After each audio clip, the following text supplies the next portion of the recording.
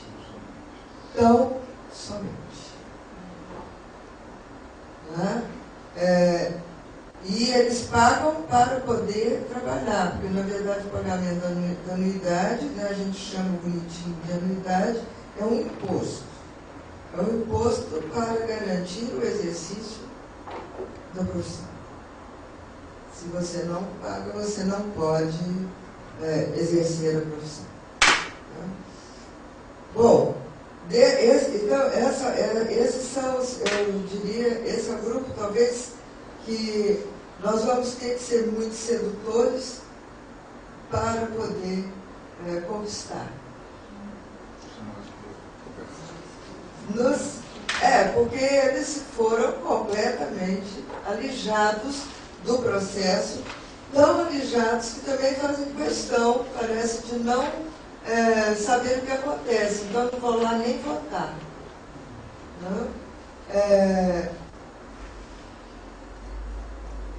Por isso eu digo que a gente vai ter que ter muito trabalho para conquistá-los. Porque se o conselho os ignorou, eles passaram também a ignorar o conselho.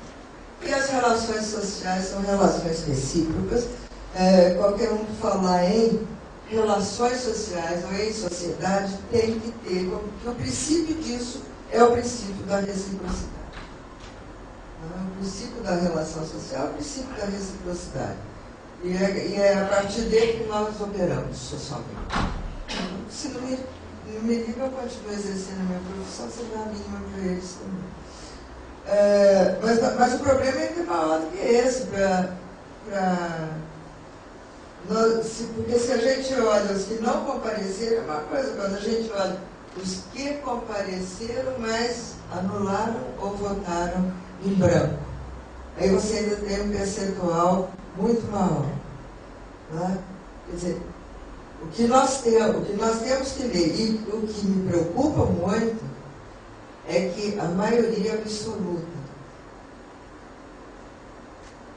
não quer ou não quis se expressar politicamente por um grupo que estava concorrendo. Não comparecendo e anulando ou votando em branco. Essa alienação, nós não podemos atribuir isso à alienação individual, de forma alguma. Né? E não podemos nos perder, como se perderam na discussão política aqueles personagens do ensaio sobre a lucidez, do Saramago, que ficaram buscando as forças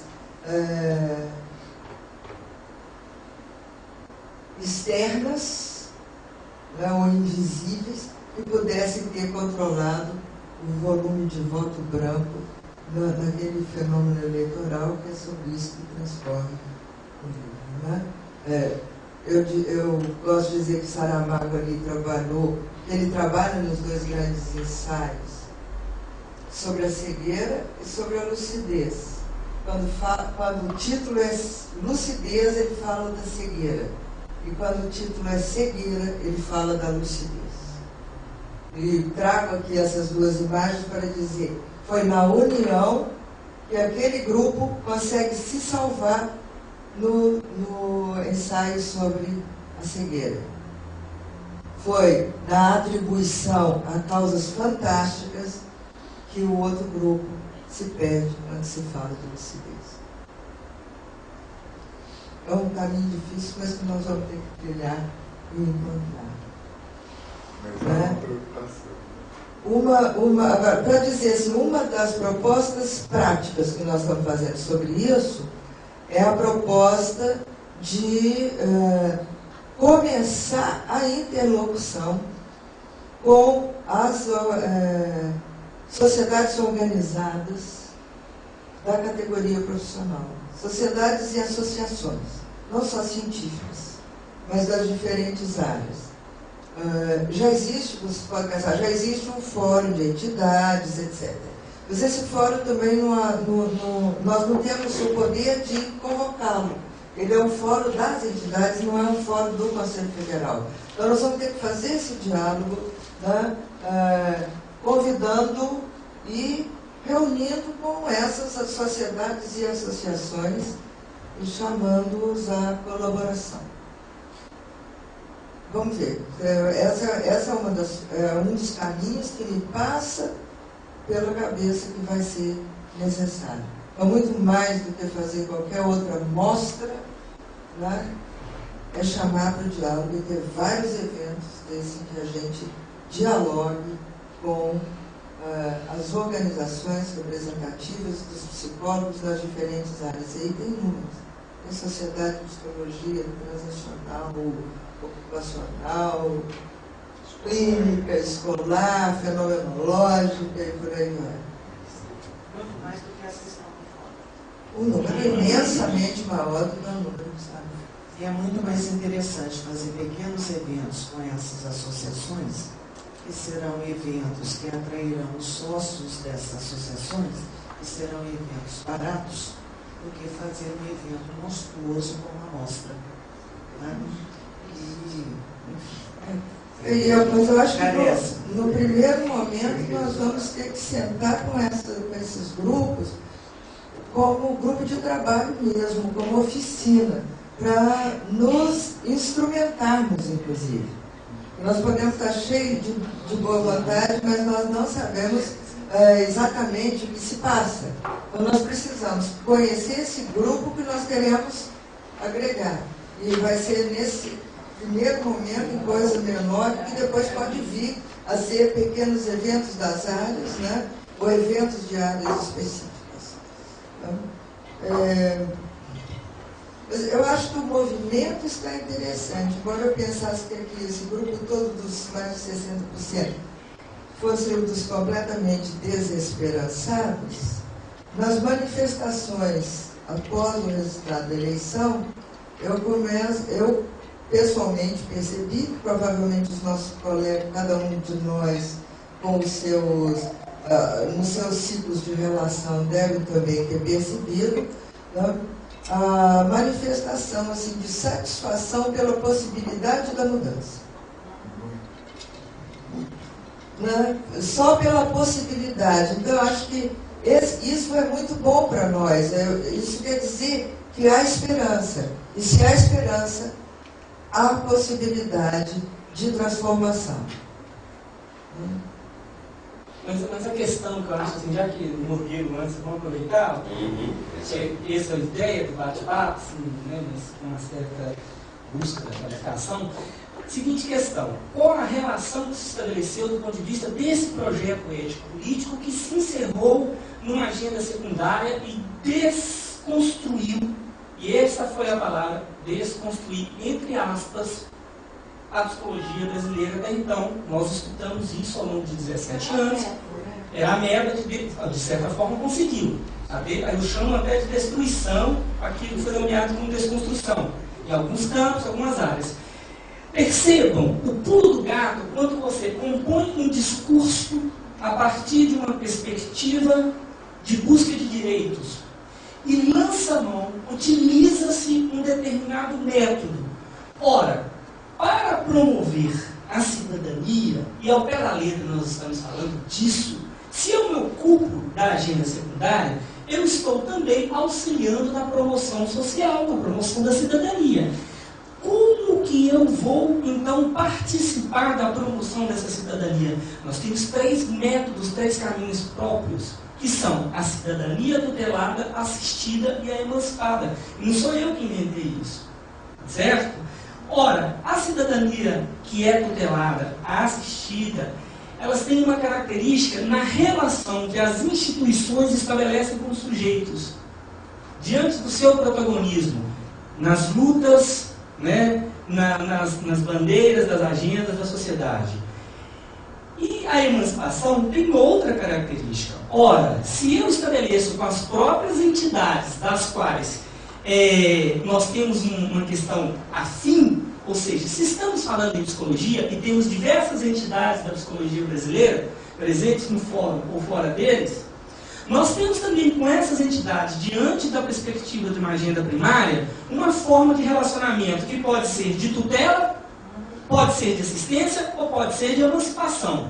Ao longo de 17 anos, foi de tutela. Quando muito de assistência, mas nunca de emancipação. Nunca de emancipação. Da mesma forma, a presença na agenda secundária, idem. A perspectiva sempre foi de tutela ou de assistência, mas nunca de emancipação. Então, se nós olharmos sobre essa perspectiva do que o Baltazar traz, na relação, né, que a Marisa e a Ana Jacó começaram a debater, da relação com essas entidades, nós vamos ter também que esse é um outro grande desafio que está colocado para nós. Como nós estabeleceremos a relação com essas entidades? Primeiras, que são as componentes do sistema conselhos. Por quê? Porque dos 23 conselhos regionais de psicologia hoje existentes, certo? Nós temos mais da metade dos conselhos que, para participarem de uma grande agenda nacional, a partir da perspectiva da agenda secundária, que é do papel da profissão na agenda da sociedade, ele não consegue fazer isso com autonomia dos seus próprios recursos. Ele depende do recurso da entidade que está no centro, que é o maestro desse sistema como um todo, que é o Conselho Federal de Psicologia. Então, a relação com essas entidades, como que nós vamos estabelecer a relação com essas entidades? Que tomara que alguém dessas entidades esteja assistindo, que depois poderiam assistir, porque eu creio que a nossa proposta desde o início, não é isso, Marisa, Max, Ana Jacó, aqui o Sérgio, o João e os demais colegas que aqui não estão, mas que nós já discutimos isso, é uma relação que nós não queremos estabelecer com eles uma tutela. Nós não queremos que eles se sintam obrigados o tempo todo a responder a nós como se nós fôssemos os coronéis ou os chefes que irão dizer para eles o caminho que eles têm que percorrer e que para chegar a algum lugar tem que passar por nós. Ou seja, para ir ao Pai só passando a mim, não é, meu amigo? Lá no nosso catecismo foi assim. Nós somos dos movimentos eclesiais de paz, não vamos esconder isso, né? Quem, como diz Ana Jacó, quem não recupera sua memória, seu passado, não sabe de onde veio, é capaz de saber onde está pisando, né? Então, assim, é importante que nós tenhamos consciência disso. E com as outras entidades, da mesma forma. Se nós queremos uma psicologia fortalecida, uma psicologia que exerça o seu papel realmente concreto na sociedade brasileira, em termos de pesquisa, de seu papel social, né, sindicatos e federações capazes de cuidarem da pauta trabalhista, certo? Nós temos que entender que essas entidades têm que ter vida própria. Certo? Elas têm que conseguir também estabelecer uma agenda emancipatória, que passa por essa busca de direitos. Quer dizer, é o grande desafio que nós temos pela frente, né? A relação com essas entidades também representa para nós um enorme desafio. Por quê? Porque ninguém muda uma perspectiva que foi construída ao longo de 17 anos em apenas 3 dias. Muito menos em 3 anos. Que fique claro para todos nós. Nós teremos que fazer o que nós nomeamos como escolhas políticas. Na verdade, pergunta mais uma reflexão sobre toda essa conversa, né? É isso, os colegas, toda a reflexão. Primeiro, né, o papel importante do Paraná nesse novo rumo da psicologia, já que ele apostou nesse primeiro, né, seminário, pensando em novos rumos e perspectivas para a psicologia. Quer dizer, essa aposta, né, possibilitou essa correção mesmo de rumo. Porque, para usar um xiste, o rumo por onde, né, o grupo que há 17 anos se manteve no poder levava a psicologia, estava à beira do abismo e eles iam dar um passo mais. Né, para usar um xiste para onde iríamos isso. Então, as eleições mostraram que, apesar de tudo isso, há uma certa lucidez. Lembro que seja raspando o poste, mas há uma certa lucidez, que alguns perceberam que isso vai levar realmente ao abismo. Né? E aí, claro, né, como é que vamos construir todo esse debate é esse todo o nosso trabalho. Quando o Baltazar traz a questão da identidade, né, pensando o seguinte, não há uma crise de identidade. Né? Acho que essa identidade em relação, né, que se faz sempre em relação ao outro, é o seguinte. O modelo de tutela política estabelecido, né, por uma psicologia deixou a todos os outros identificados. Ou eu me identifico a isso, ou eu estou fora. Outro me identificado. As resoluções que me foram impostas, ou eu estou excluído. É isto que deixa a todos esses que não participam de uma psicologia quase que se sentindo órfãos, né, pois não se sentiam ali contemplados. De novo, né, eu acho, usando também, podendo me utilizar aqui de algumas apropriações, então eu digo que, para eles, né, apesar de você amanhã vai ser outro dia. Esse é o novo. Né?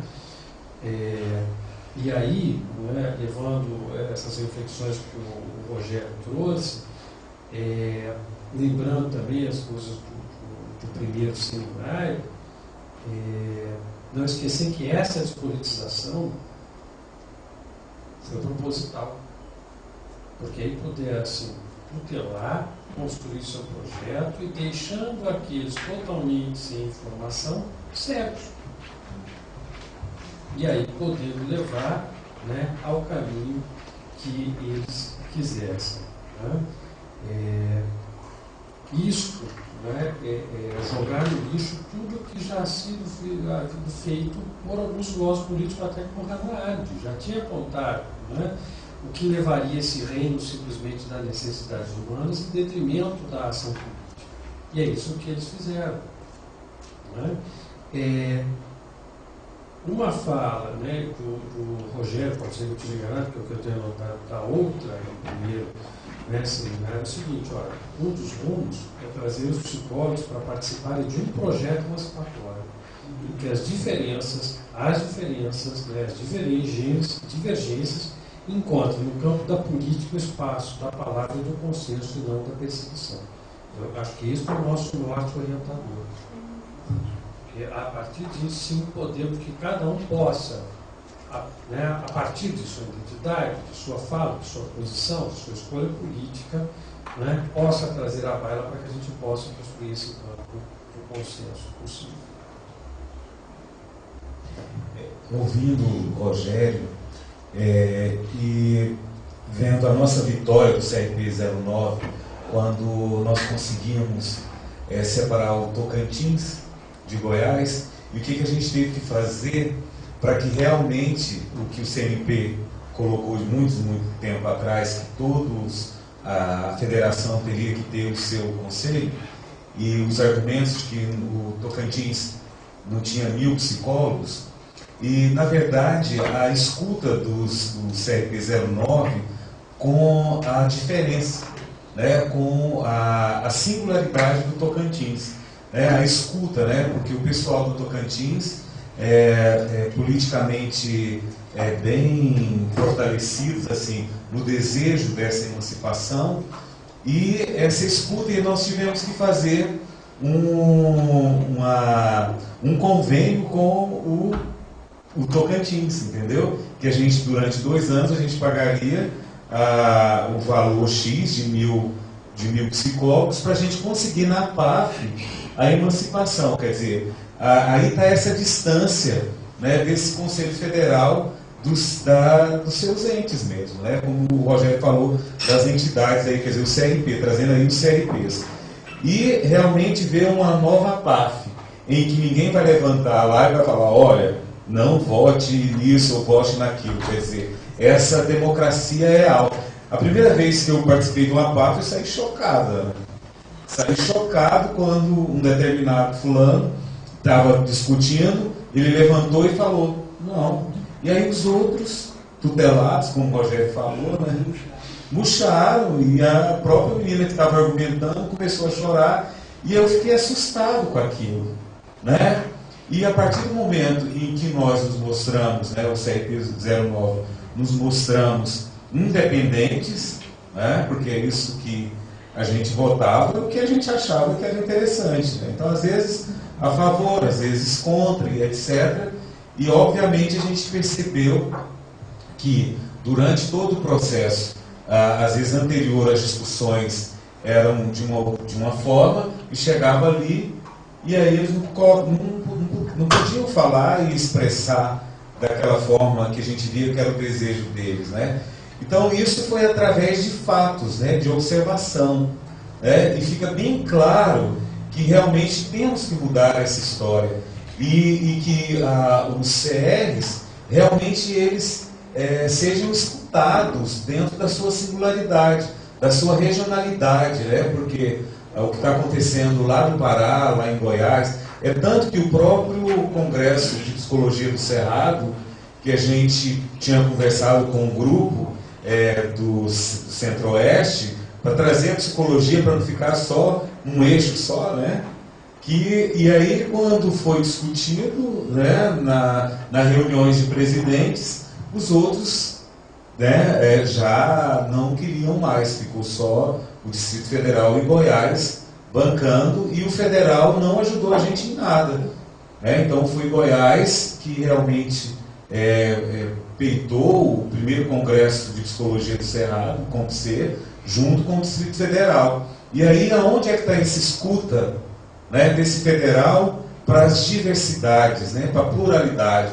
Então, realmente, nós do CRP 09, a gente vê uma perspectiva muito positiva nessa agenda principal, que é a da psicologia.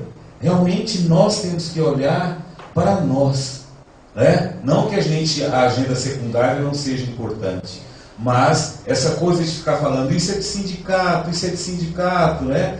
E o psicólogo não reconhece isso, ele reconhece o CRP, né? Os CRs como um lugar, o seu lugar, no sentido de pelo menos observar essas questões de trabalho e de sofrimento de muitos psicólogos e psicólogos que estão aí no nosso país. Então, acho que tem que ficar bem claro que o CFP ele tem que ter esse olhar realmente pela diversidade da psicologia, a diversidade do próprio nosso país, continente, né? Para que realmente a gente tenha uma psicologia realmente cuidada, para que ela fique fortalecida, né? Não só essa coisa de um cuidado tutelado, né? Mas um cuidado emancipatório, um cuidado que realmente as pessoas se sintam no seu lugar.